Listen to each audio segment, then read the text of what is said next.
Hello and welcome again to Caversham Central. It's been a few weeks since I last posted a YouTube video. I have been working though, but only on one part of the layout, so I'll get around to showing you where we're at. As you can see, there's lots of mess, lots of work in progress. So I think last time I had finished, or nearly finished, the yard area. What I've now done is just moved along the layout and put in place the raised countryside scene with some houses, and the idea is that at the moment, obviously we've got this road which sort of drops off the end, but the idea is that we're a bridge coming over the railway lines.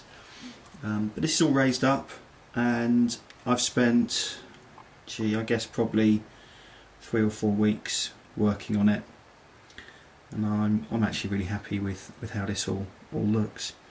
If we go a little bit more closely, you can have a look and see what's what.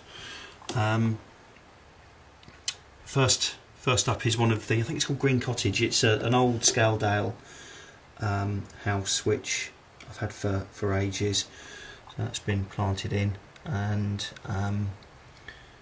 planted up with trees and flower beds.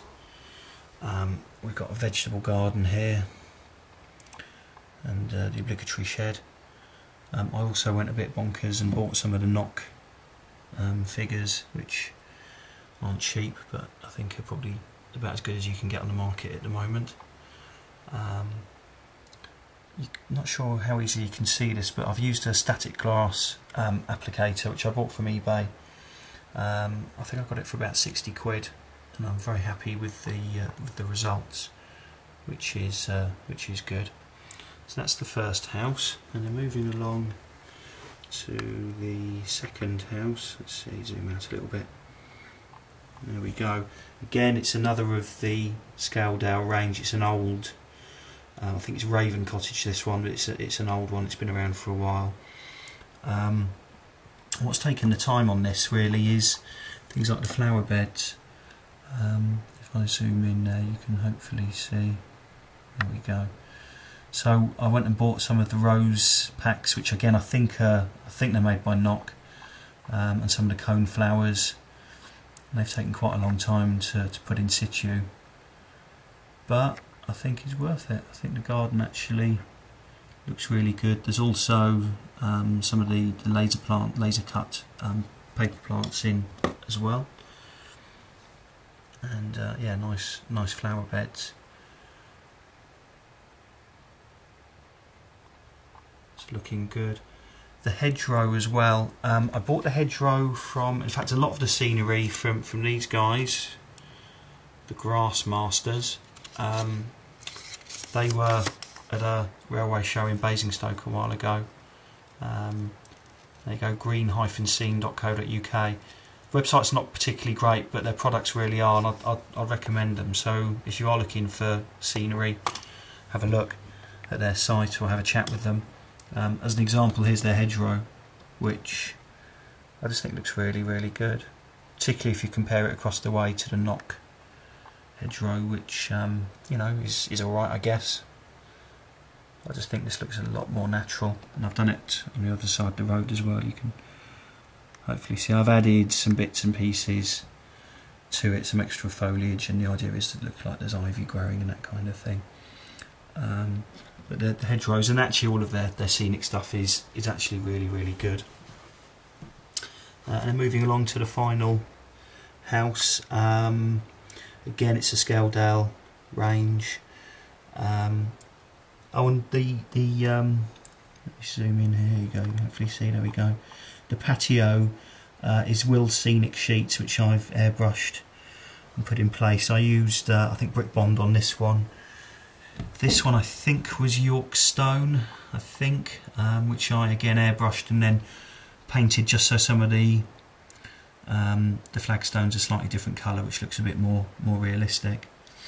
And then yeah, just the usual kind of items you'd expect to see: some flower beds, car, wheelie bin, lady hanging out her washing, etc, etc.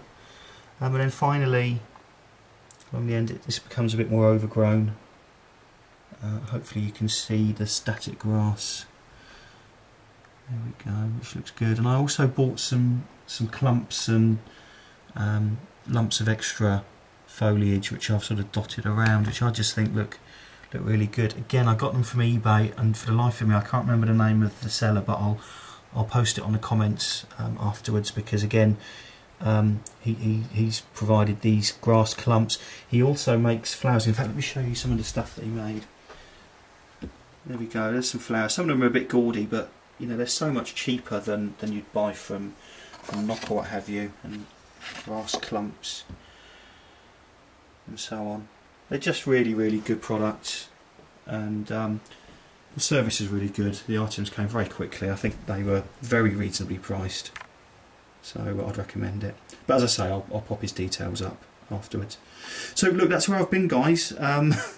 Just working on this one area, but do you know what? I think having spent the time on it, it's been worthwhile. I'm really happy with the outcome, and I think it really does start to add a bit of character to the layout. The next job will be, I think, probably popping the bridge over the lines and a bit of ballasting, and there'll be brick retaining walls to go in and all that sort of stuff. So still loads and loads to do. But that's the update anyway, so nothing else to report particularly. I hope that you like what you've seen. Please feel free to post comments and any ideas or suggestions, always really gratefully received. And in the meantime, I hopefully won't take me quite as long to get my next update to you. Anyway, thanks for checking in, and I'll see you guys soon.